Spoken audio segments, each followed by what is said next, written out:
Olá, boa tarde. O meu nome é Júlia e eu vou apresentar o meu trabalho de conclusão de curso. O tema é Aplicação de modelos preditivos em séries temporais para a previsão climática.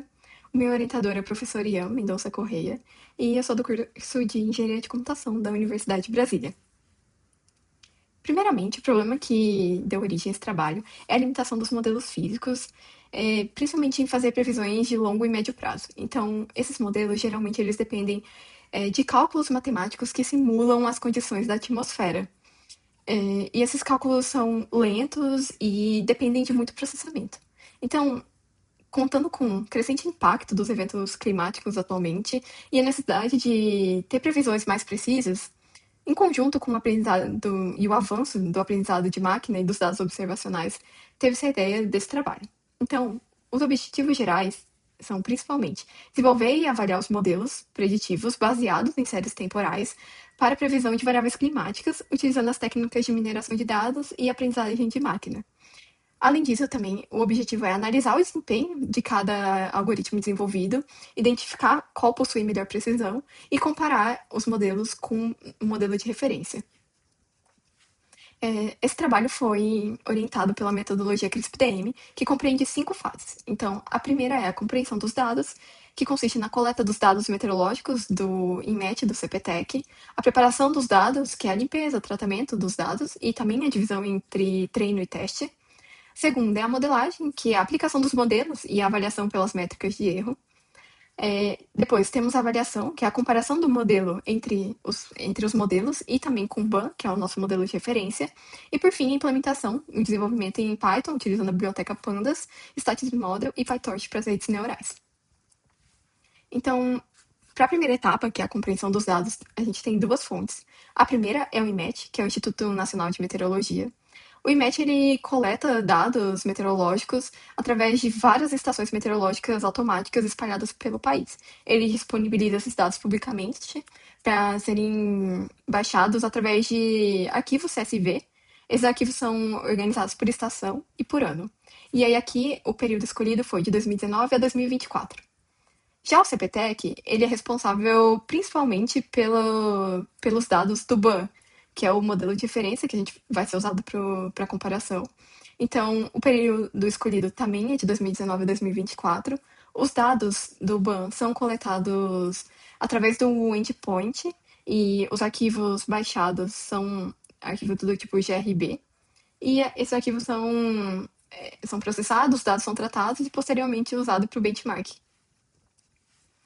Então, para a modelagem, a ideia, a princípio, foi escolher uma variável de temperatura, que no nosso caso foi a temperatura do ar, escolher também um ponto geográfico, que foi a Universidade de Brasília, e um raio de 35 quilômetros. Então, isso englobou 5 estações: a estação de Brasília, de Braslândia, Águas Emendadas, Gama e Paranoá. Esses dados foram agregados e foram divididos entre 80% de treino e 20% de teste. Além disso, também, os dados foram feitos a agregação e uma média diária de temperatura.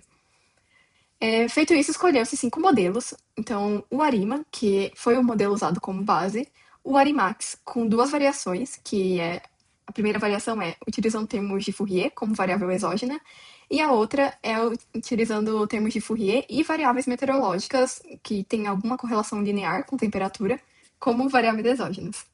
O segundo é aplicando a técnica de Rowling no modelo Arimax. E por último, o MLP como uma comparação não linear frente aos modelos variáveis com variações do Arima. Então, feito esse desenvolvimento, obteve-se o seguinte resultado. Então, o Arima, que foi o nosso modelo base, né, o primeiro a ser feito, foi o que teve o pior desempenho, com RMSE em torno de 1,81, o que significa que ele erra, em média, 1,81 graus para cima ou para baixo, e uma precisão de 6,25. Então, o SMAP, que é a nossa métrica aqui, ele mede a precisão do modelo. Então, ele erra em torno de 6,25% dos dados na previsão. E o melhor foi o Rolling. O Rolling é um modelo que ele pega um conjunto N, que no nosso caso são 4 anos, para fazer a previsão de um dia. Então, e aí cada previsão é inteirada no conjunto de treinamento para poder ser feita a previsão do próximo dia. Então ele demora nesse caso, 365 dias para fazer uma previsão de um ano, certo? E ele foi disparadamente o melhor, né? Ele tem uma diferença grande comparado ao Arima. Então, ele é em torno de 0,95 graus e teve uma precisão de 3,28. Então, feito essa primeira análise para a variável de temperatura, expandiu-se essa mesma análise utilizando a mesma janela temporal, a mesma metodologia de treino e teste para variáveis de umidade e precipitação. Aqui o objetivo era avaliar a consistência do modelo em diferentes dinâmicas atmosféricas, além da temperatura. Então, aplicando a generalização que foi feita para a temperatura para as variáveis de umidade e precipitação. Então, para precipitação, o melhor modelo foi o Rolling, com um erro de 0,34. E aqui uma coisa interessante é que a precisão, entre todos os modelos testados, ela não é satisfatória. Então, o modelo erra muito, ele tem muita dificuldade para prever precipitação. E, surpreendentemente, as redes neurais foram o que tiveram o pior desempenho. Com 0,4 de erro e 164% de erro de precisão. Já para a variável de umidade, a gente tem exatamente o contrário do que aconteceu para a precipitação. Então, o nosso pior modelo aqui, no caso, foi o Rolling, usando o Arimax Fourier, e com a RMSE de 11%, e o SMAP de 14%. E as redes neurais foram que tiveram o melhor desempenho, errando cerca de 7,22 e com a precisão de 9,11. E aí aqui vale destacar que o RMSE em porcentagem é porque a variável umidade é medida em percentual relativo. Então, por isso. E aí, em seguida, fez seu benchmark com o modelo BAN, utilizando as mesmas condições. Então, o mesmo período, o mesmo local, o mesmo horizonte diário, que é a média diária de temperatura e das variáveis meteorológicas, e também usando as mesmas métricas do RMSE e o SMAP para comparar o desempenho dos modelos. As variáveis comparadas foram temperatura, precipitação e umidade relativa, e os modelos testados foram os 3 com melhor desempenho na fase anterior. Então, com isso, a gente pôde ver que os modelos desenvolvidos, eles tiveram um desempenho melhor que o BAN. A temperatura teve um desempenho consideravelmente melhor, ainda mais se a gente considerar o Rolling, que é o melhor modelo. A umidade, ela teve um desempenho relativamente parecido, né? Aqui no nosso pior modelo, que é o Arimax Fourier. Então, o que a gente pode tirar daqui é que tanto o BAN quanto os nossos modelos têm capacidades parecidas de prever a umidade. E interessante notar que na precipitação, apesar da discrepância entre os valores, né, na precisão a gente vê que ambos os modelos têm muita dificuldade de prever precipitação. Então, é algo que os modelos desenvolvidos têm em comum. E para a temperatura, os modelos desenvolvidos foram os melhores.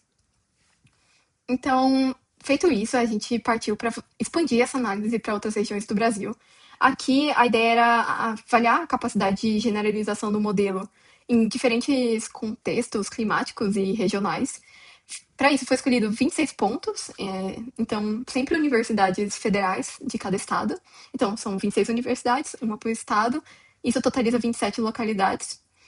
O modelo aplicado foi o Arimax, com termos de Fourier e variáveis meteorológicas, e utilizou-se o mesmo método e a variável escolhida para a expansão foi a de temperatura.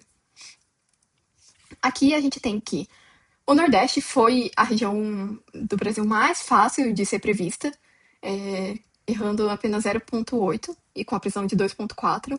Já o Sul foi a região mais difícil, errando em torno de 2,5 graus. A gente vê que tem uma discrepância muito grande entre a melhor e a pior região, então a gente tem quase 2 graus aqui de diferença entre uma e outra. E seguindo a mesma lógica, a gente tem que o melhor desempenho foi na UFPE, na cidade de Recife, com um RMSE de 0,3 e um SMAP de 1,31. Já o pior desempenho foi na Universidade Federal do Paraná, em Curitiba, no sul, né? E com RMSE de 2,62 e um SMAP de 12,01. Então a gente vê a mesma tendência sendo aplicada nas cidades. Então, tendo isso em vista, os objetivos do trabalho foram cumpridos, que é o desenvolvimento, a avaliação e a validação dos modelos, entre eles e também entre diferentes regiões, Os resultados é que os modelos apresentam desempenhos distintos conforme a variável climática, mas também conforme a região que eles estão sendo aplicados. Como a gente pode ver no modelo, no slide anterior, onde o sul e o nordeste tiveram uma grande discrepância entre si.